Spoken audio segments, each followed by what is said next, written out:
hindi pwede yung ganyan na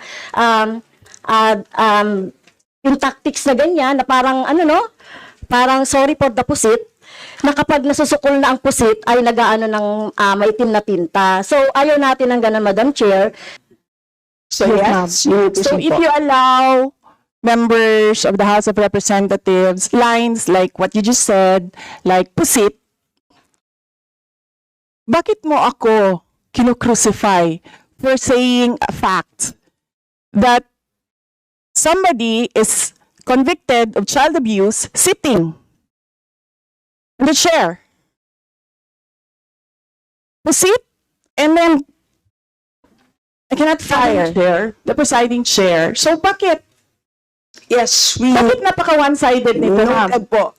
Dahil ba madami kayo dyan sa kabila at nag-iisa ako dito? We note all your comments, ma'am, and let us now proceed.